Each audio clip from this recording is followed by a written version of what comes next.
So, good evening, everyone, and welcome to our Monday evening connection. And wherever you are, whenever you're listening, you want to tune yourself to the consciousness that is being delivered right in this particular week.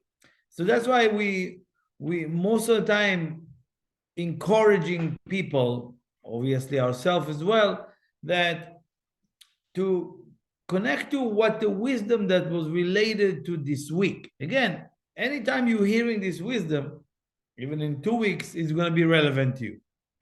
But preferably to tune in to the energy, intelligence that the light of the Creator pouring on us every single week or every single day, depend where you are spiritually.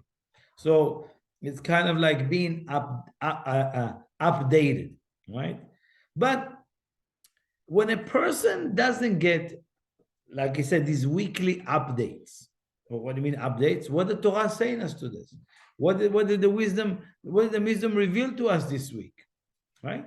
It's as if let's assume you have an Apple phone, right? And every time they send you upgrades, and then you don't upgrade, and then they're putting a new app or whatever it is, or the new system, and now your phone is not functioning well, right?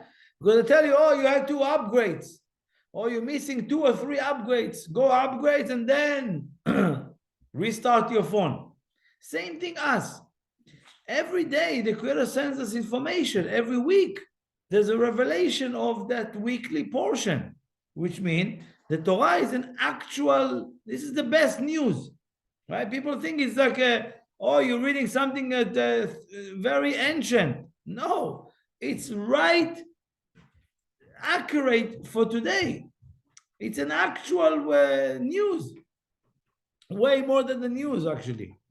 So first of all, as a group, as a collective, we also want to send that light this week, today, to places in the world right now that are hurt by the earthquake, and we know we all responsible for that. We all in charge over this world, and for those of us who take responsibility, also want to feel the pain of the people who are there, who are going through that fear and that or that pain. And as a collective, we want to send light and energy to that locations. So as I said before, when you learn new information, it says, oh yeah, but I learned about this week. This week is named, and the name of the portion is Jethro, Yitro. We'll explain why. But I learned it last year. Yeah, last year it was the upgrades of last year. This year you need a new upgrades, right? You have a new phone. So that is clear for us. This week, the name of the portion is Yitro, Jethro. Now, how come the Holy Torah, the most important document in history, put a name of a portion after a person that literally it was the second in command to Pharaoh, right? Hotel Midian, it was like a sorcerer, it was a witch, it was like anything you want that is not of a light or of spirituality. It was spiritual, but to the other side, okay? So how come the Torah given a name of a portion behind someone like that? So let's understand what happened. In the sequence of the stories, now the Israelites, last week, we all split the Red Sea. We got the energy of the splitting of the Red Sea, the energy of overcoming Amalek, that nation. And therefore, we spoke about it, and they start to go to the desert towards what we call Mount Sinai. This is where we are today. In that process, Moses tells them, take 3 days. Don't, do like a full syllabus, be fully engaged with your spirit, and work on yourself for 3 days, cleanse yourself, don't come closer to anyone, isolate, focus, meditate, be ready for coming to Mount Sinai. Okay, so that's what they do in the Machane, in the camp, and then he brought them a Tachtit Har to the bottom of Mount Sinai, where Moses elevated for 40 days. and then he came down with the tablets, right? With the Torah, with the wisdom, with what we call people learn to know it as the 10 Commandments.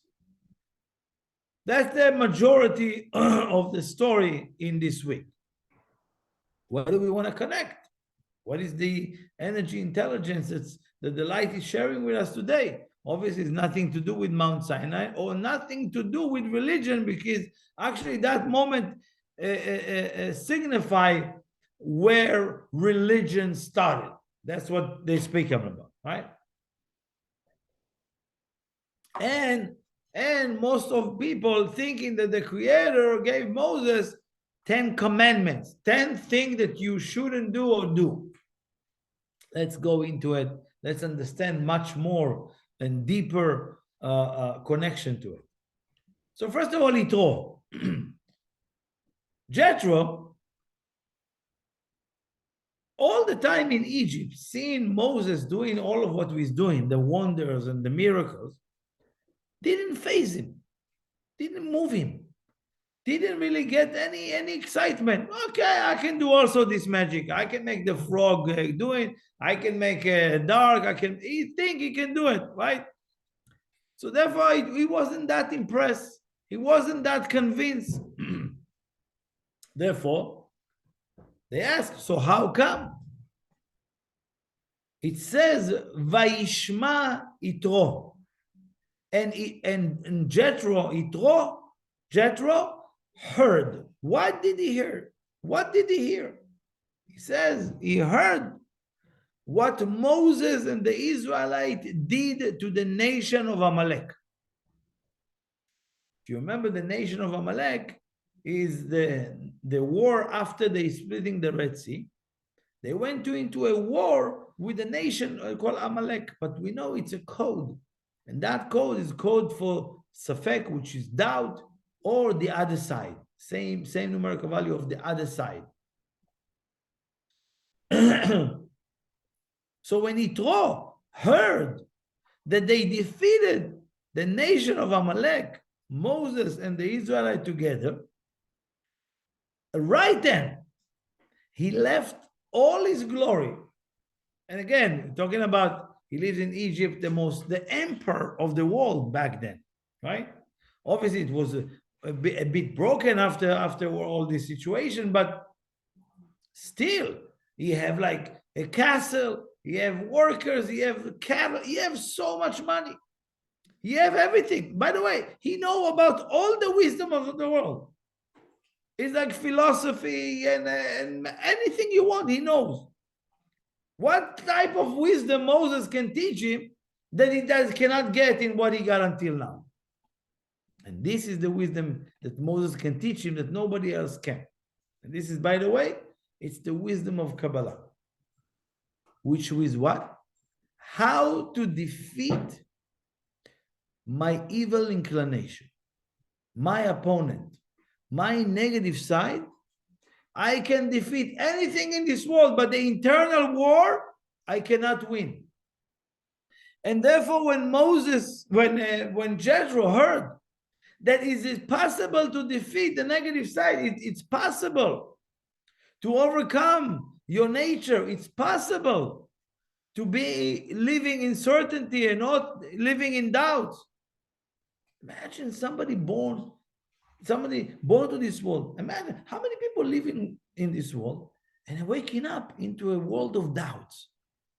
They're just waking up into doubt, doubting this, doubting all day long, doubts, everything. They become like doubt is the second nature for them. What type of life is it, right? And what Jethro is explaining, that there's no way you can defeat that nation called Amalek, which is the war in the head, which is the war against our evil inclination, our negative side. So when Yitro heard that they are doing it, he left everything, go all the way to the desert to be converted from this dark magic, all witchcraft, into work for one light, one God, and one wisdom that Moses is downloading. And I'll share with you where he shared that he downloaded all the wisdom of Kabbalah to the world. It's beautiful how the Torah is saying it. Now, most of us, when you read literally, you cannot really, in the naked eye, you cannot really see it this way unless you study for some time. So anyway, I'm happy to share with you. But one of the things that it's fascinating, that remark, right, of him moving from Egypt all the way to the desert to be converted to a student of Moshe, the student of Kabbalah, you know what that conversion did? It says actually that the revelation of Mount Sinai could not happen. The revelation of the 10 commandments and all of that could not happen without Jethro doing all of that he did. That light that he took from the darkness, that he converted into light, that was a missing piece of the totality of the Torah to be revealed. So just think about it. Okay, that's great. What about us? How is it related to us? That's exactly how it's related to us. Maybe you are Jethro. Maybe you have a certain amount of negativity that once you move it into the positive side, once you convert that negativity, boom, the end of chaos, the end of death, the end of pain, right there. And most of you, if you heard that right now, I mean, even if it's one person that just heard it right now, and even if do you have doubt that it's you? Right? You know, it's the Amalek is controlling you. Are you doubting that it's not you? Me? Well, I'm not that spiritual, I'm just like to come to these classes. Benjamin, I like it, it's nice, give me some insight. I'm not sure if I will change that negativity into positivity. I'm not sure it will remove death from the world, right? That's your Amalek controlling you, absolutely.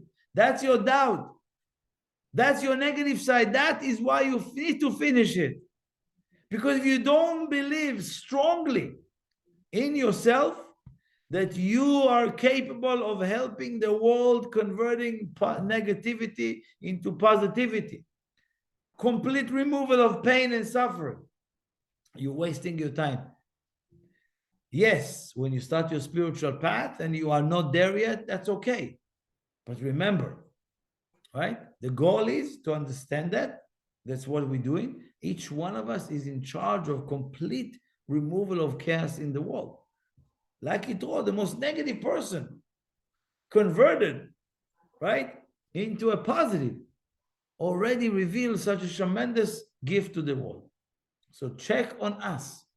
Where in your life today, this week, you can take the smallest amount of negativity that you engage with.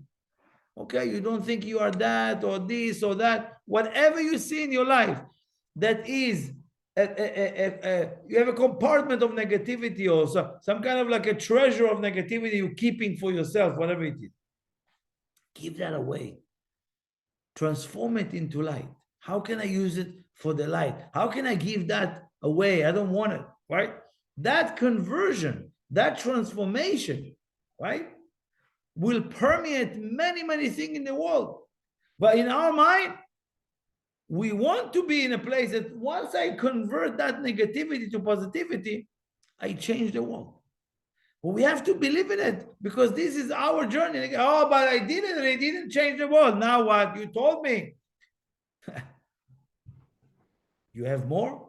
Yeah, give more, right? It's not about, oh, I'm doing it, let me see the results, right? It's about recognize that when it happened in history, when someone converts negativity into positivity and right away permeates a tremendous light to be revealed, it's true for each one of us every single day. So this week we want to awaken that, we want to connect to it, and also remember that you, each one of us, have influence. You have 5 people, 10, 20, 30 people connected to you, 100 people connected to you. Imagine they see the greatness that's happening to you as a result of connecting to the wisdom of Kabbalah. What happened? Now all the Amin, by the way, nobody heard. What did it says? Vayishma Yitro. No, he says, why he heard? Why nobody in the world heard what happened? But everybody heard what Yitro did. They didn't hear what Moses did, or how he overcome the nation of Amalek. But when Yitro converted, the world heard and know, wow, there's a great thing going on there. If Yitro change from here to go to the path of light, wow, there is something there, right? So we never know, right? Today we study Kabbalah, right? Let's say we have 2 million people study Kabbalah. Tomorrow, I always give this example. Tomorrow, someone of a higher caliber, not that we don't have students that are celebrities, we do have, right? But it doesn't matter. What matters is the new big thing, right? That's what people do. So imagine another big celebrity comes, or someone of the world of whatever it is, and says, everybody should study Kabbalah, right? What will happen? Right? Everybody's gonna start wanting it. Oh, wow, where is it? How can I use it, right? So sometime, the world is waiting for one thing to happen to take us to the next level. So please awaken that each one of us, we never know. We never know what is your input. My teacher always gave us the example of the scale, right? You have 100 sesame seeds over here and 100 sesame seeds over here. It's equal, right? If you take one and you move it to the other side, it's already unequal. Even if it's one sesame seed, it changes the weight, right? So it's the same thing. Maybe we are insignificant. Maybe we are not that important. Maybe that what is my negativity doesn't affect anything. Maybe you are the sesame seed that when you move it into a positivity, the scale change. Okay, that's another thing for Yitro on a big picture scale. Then Yitro in this week's in the Zohar of this week, it's the whole secrets of Atat Chezeh, and you have the vision. Yitro is starting to teach about all the palm and face reading. We know in our face, in our hand, there's many lines in our face, the shape of our hand, the shape of our fingers, the shape of our body, the color, everything, every texture, your ear, your eyebrow, everything you see those lines? These are telling stories. So in this week's, all the revelation of that, maybe by the way, if you want to study it, I have a maybe 16-week class about palm and face, of all the details, the shape of your nails and everything, right? It's in Kabbalah.com. You can go and listen to it and enjoy. If you have any question, you can always ask. But in this week, that's the revelation. So Jethro came and changed to become a student of Moshe. And then he started telling Moshe, let me help you. And the funny thing is Moshe completely surrendered and says, okay, go ahead and do it. So he started organizing the nation to 10,000, thousands, hundreds, and right? You understand that system. So he was the one who helped Moshe dividing them and help them choosing, right, the leaders and this based on their feature, based on the characteristic and so forth. It was a great help in organizing the nation, right, to bring that Moses can bring the light to obviously the wisdom to be revealed, like the Torah, and then they can continue in an organized way throughout the desert. That's where the beginning of going to the desert. He says in the beginning of the reading that he asked them to stay 3 days to build themselves. And we know when we say in the word 3 days, why 3 days, right? Is What do you mean to prepare themselves? 3 days. What do you do 3 days? So it's a code. It's a code to what we call in Kabbalah the 3-column system. They needed to work on their what we call the 3-column system. Kabbalistically, we call it the desire to share, the desire to receive, and the central column is to receive only for the sake of sharing, right? The 3rd column that's missing for everybody. Everybody know how to share. Everybody know how to receive. Not everybody know how to receive, but everybody know to take, right? I would say that. Everybody know how to take. Everybody think they know how to give, right? But that's what people do. But not everybody in the world know to combine the both. The desire to receive only for the sake of sharing, which is a total transformation of an individual. But that's not the class. But they needed to work on that vessel, on themselves this way. Okay, why? Because when a tremendous light comes in, like for example, the light, the physical light, right, electricity, cannot flow into anything that doesn't have what we call filament, a resistor, right? Because otherwise it's going to be, short circuit.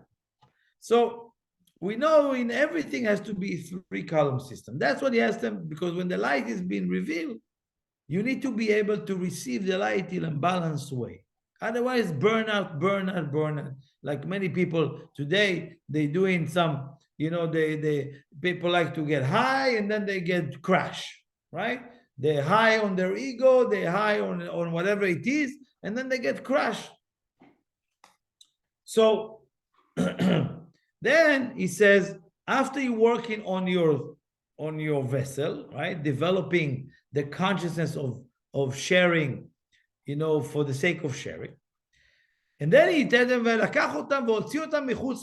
then he takes them out of the camp. Where? To the bottom of the mountain, Mount Sinai. And that's the actual thing, but it's all code. Michutz lamachane represent now they can be uncomfortable. To be in discomfort and to be comfortable, it's very hard, right? The discomfort doesn't change for me. Then he says, V'kol hashofar, and then the Torah says, V'kol hashofar chazak me'od, vayecherad kol ha'am. Again. And then the sounds of the blowing of the sounds of the blowing of the horn, the sounds of the horn, right? The shofar was so strong, was too strong, that causes shaking within all the nation was shake, right? Was taken by that sound. What does it mean? This is a code. Okay, he says it after that. He says again. After he's saying that, right? Now we understand what happened to them in the preparation. And as Moses started preparing them, and then the Anan, the cloud, came down on them. What is the whole scenario? Many people when you describe it in a movie, in a theater, people can put a cloud and smoke and this and the sound and no. The sound of the shofar represent the wisdom of Kabbalah. All the Kabbalists know that they call the wisdom of Kabbalah the shofar. What is shofar? Is the one that is announcing to everybody how and what they can do for themselves so they can change, so they can reveal the light in their life.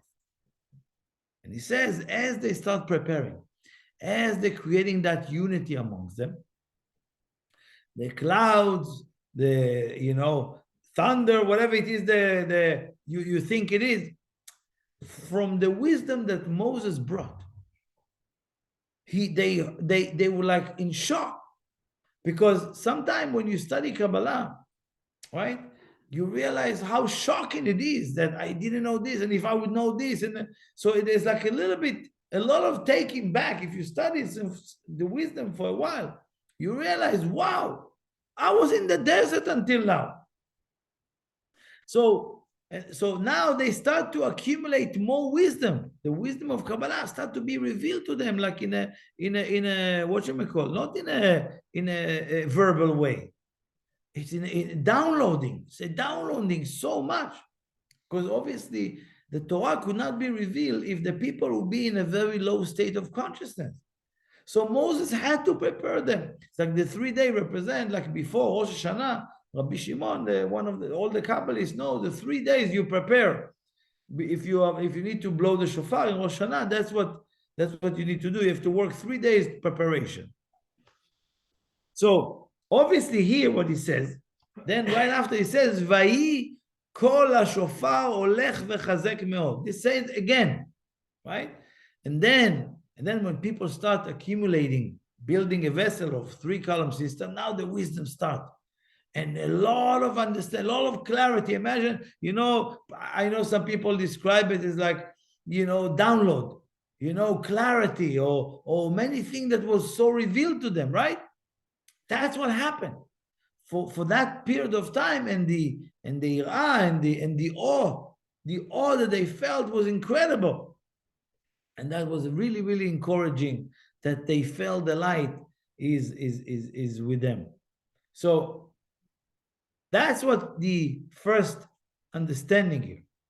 First understanding here is that Moses did not go to the mountain to bring religion, to bring some rules and regulations.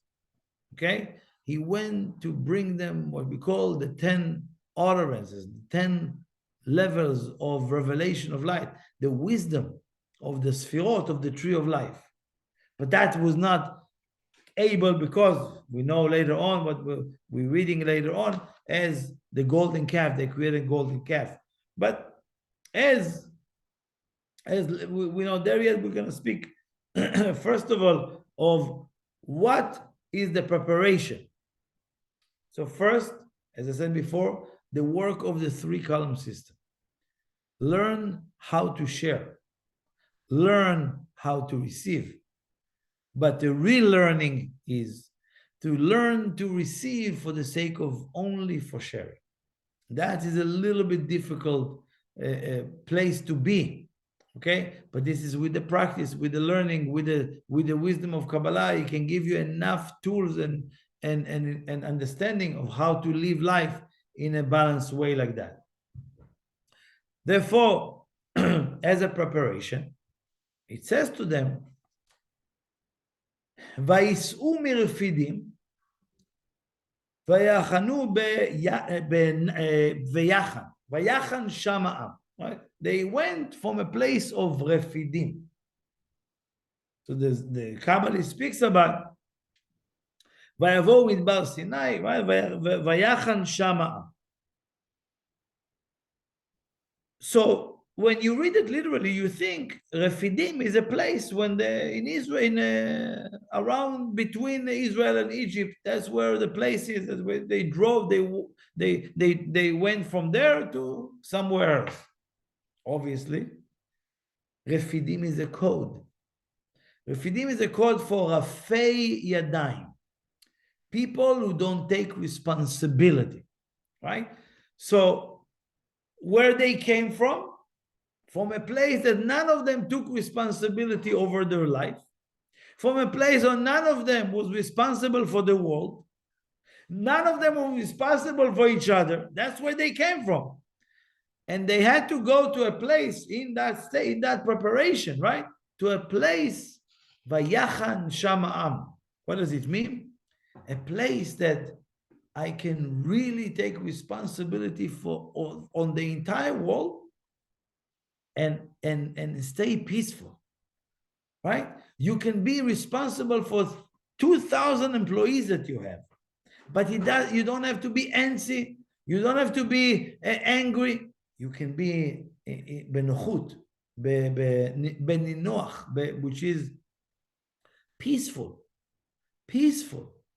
Again, most of us, it's not about taking responsibility, and like when you have responsibility, say you have a job or a project and you have responsibility and you start lashing and combative and dictatorship about everything. That's not really, leadership. right? That's not really responsibility. Responsibility is that if I have 10 people doing this project, the 10 people need to feel engaged, need to feel connected, need to feel unified. That's my responsibility. It's not about getting the job done, right? Responsibility is to elevate myself and the entire world. That's our responsibility. And that's where they need to be, right?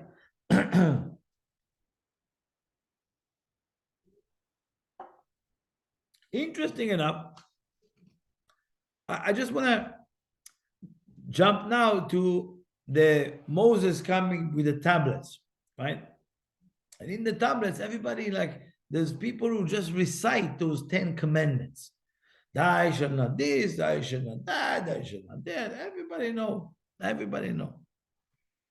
But if you don't study Kabbalah, you would think that's what it is, right?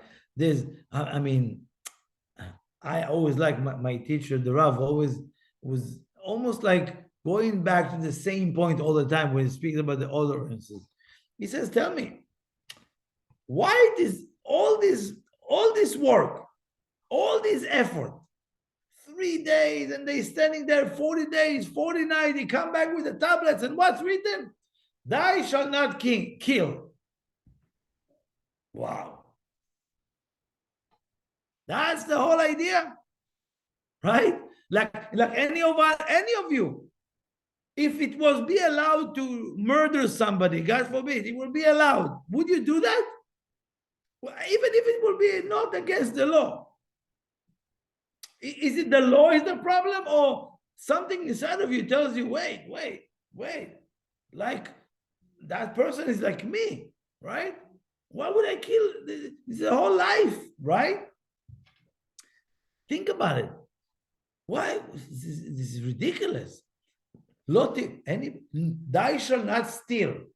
But does anybody wake up in the morning and just want to steal?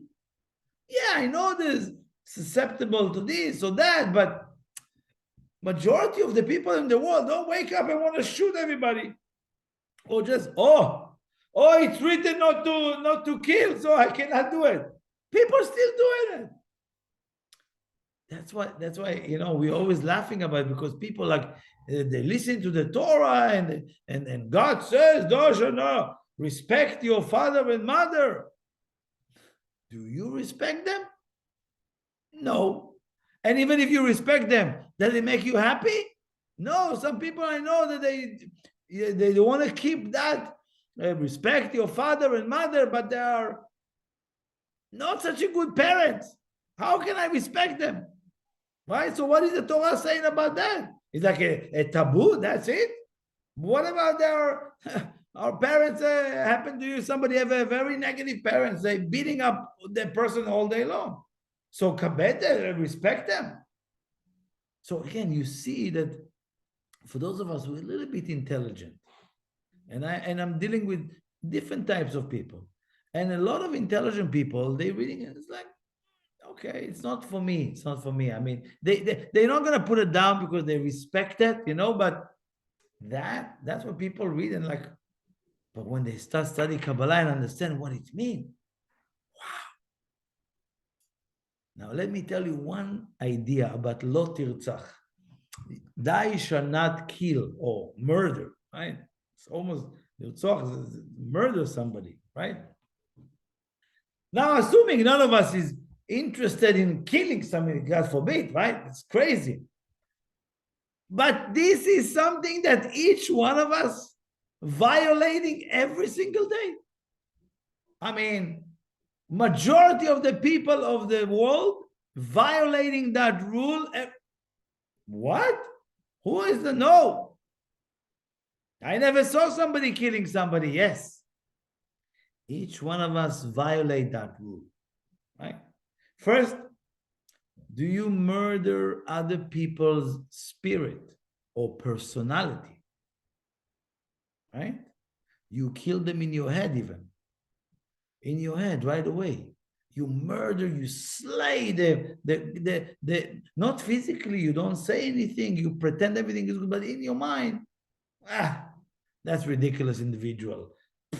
You kill the guy. right? Just in your mind. Not to say that if you have a friend of yours and talking about somebody and both of you are like, nah, that person's like, those people, let's murder them, right? Murder their, not not interact with them, but even the personality or the energy, right? One. Second thing is, how many times we put people down? How many times you are around a bunch of people and then you had to put someone down in a way of like giving them or yelled at them? You murder their energy, right? Very important. That's what we do. Now, you didn't do it. You never did it. Did you do it to yourself? Yes. It says, Lo tirtzach, thou shalt not kill. But if you change the nikud, Lo tiratzach, the Rav says. Be careful not to die. The Torah telling you, not don't kill somebody. Don't kill yourself. What does it mean? Each one of us, every day, the end of the day or the beginning of the day, we're beating ourselves. What have I done? What is this? Nothing happened. I'm such a loser. I'm such miserable. Blah, blah, blah, blah, blah. All this beating yourself up or putting yourself so low. That is you violating the rule.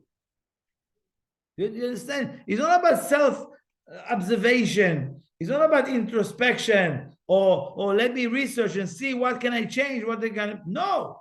It's just killing yourself one after the other. Violating that rule. So obviously, hopefully we're all gonna learn. Again, there's many of them. All of them is a deep secrets about the tree of life consciousness. All these 10 utterances. It's not 10 commandments, right?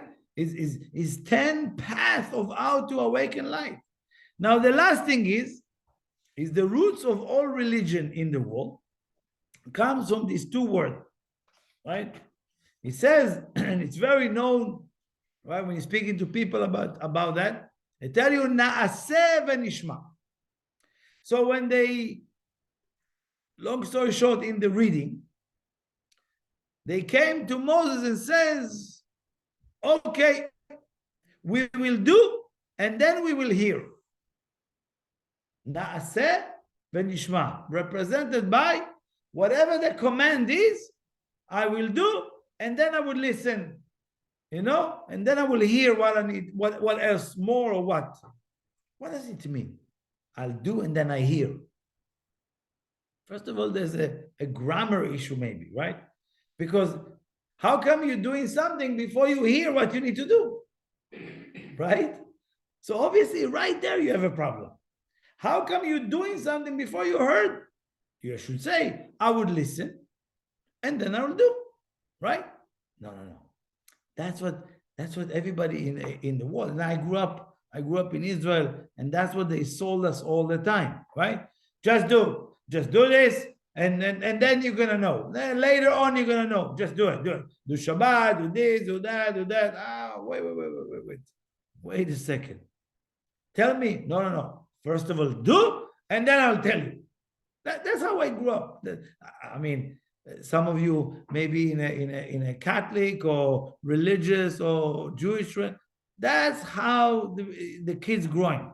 You do, and then we'll tell you why, or something else. This is the practice, my friend. So as I went, it's something I always like to look into in this portion. So I went into different Kabbalists, and I found something so beautiful that really speaks so loud for me. So now, this is where spiritual this is where coercion in spirituality started. Do, and then I'll tell you, right? This is where coercion starts, and this is exactly against the whole Torah. So how can we get the instruction of like we should do it, then we listen? Wow, I'm just holding a little bit because I'm too excited to share with you the secret. So obviously, sometime in life you need to shut up and do what needs to be done. Stop asking questions, just do it. Right? But that's not what is instructed here. Right? In the Torah, there are 613 different paths, different channels to draw the light into our life. It's divided to 248 and 365 that represent the human body. 248 organs of your body, right? And then you have 365 bone segments in your body, right? These are combined and individual, and these are actually still in the Torah, right? So they say 248 you should do, and 365 you shouldn't do. Now, let's understand what is related to us today. The action that you should do, mitzvot aseh. Remember, aseh is do, right? Represented ahava, love. Because when you love someone, you want to do so much for them, right? Mitzvot aseh, do it, right? Which means represented by awakening tremendous love. And the mitzvot, or the action what you shouldn't do, represented by ir'ah, fear. Fear, healthy fear, would like to say. So sometimes when a person is in a situation of sorts, right, a difficult situation in life or miserable place in life, sometimes a person needs to feel love, feel love before he's taking an action. So what it means, Naaseh v'nishma, is nothing to do with do or not doing. It's love and fear. If you would start with fear, nothing will stay. Because anybody who starts from fear and keep fear as the first ingredient, sure enough, is not going to be in any path. Because anyone that is being guided by fear and being led by authority of fear, eventually run away from that, cannot stay there. The only one that can stick forever is only starting from love. Naaseh represent love, nishma represent yir'ah, fear. So in order to help somebody, you want to scare them, right? Or you want to love them. When you're educating kids, you need to have scaring them and loving them. If they born and they only see a parent that get them only afraid all day long, then it's very hard to feel love from them, from the parent like that, right? But if a parent making sure that they're expressing love and everything is with love and everything, and the child automatically, and again, will develop fear or awe to their parents. Same thing to the world. Many of us did or was forced to do some spiritual work or religious work. But eventually it was done from fear. That's why everybody don't want it anymore. Everybody run away from that, right? And what do we need to understand here? Because if I don't have love, again, listen to this. Love bring trust. Love bring trust. I'm sure you probably have, oh, I love that guy, but I can't trust him. Have you heard that? So you don't love them. If you, to the degree that you have love to somebody, you develop trust. If you love this world, you have to trust the world. To the degree that you love, you have to trust. And therefore, you will develop healthy fear. Because when you love somebody, I know when I love somebody, I don't want to hurt them, right? So I have a healthy fear not to hurt them. Not because I'm afraid of them or afraid of if I'm hurting them. No, the fear is protecting me not to hurt them, right? So First of all, has to be love. Then you gain trust. Then you gain fear, which means protection, not to hurt, right? So this is how you want to do your spiritual work, your work. With people, love. And then they trust you and you trust them. And then that fear. You don't want to bring somebody as a, let's say, if you're not doing it, I'm da da da da. Okay. If you go right away from the beginning, it never work. Never work. Maybe somebody is so desperate but will stay with you, right? But either it's a family or at work or friends or individual. When you come from fear to scare people, it's great motivation, but doesn't stay. Doesn't stay. So obviously here we have a tremendous infusion of love to, first of all, anything you do, inject love. Learn that idea. It's not just about doing. What you need to do is do it with love. Again, to the degree that you can, it will be great. So this is up until today. I want to share a few secrets, but we'll continue the rest of the week. Thank you for those of you joining us here. And please subscribe, share, spread this wisdom, that light, more light for you, the more you share. Thank you, everyone.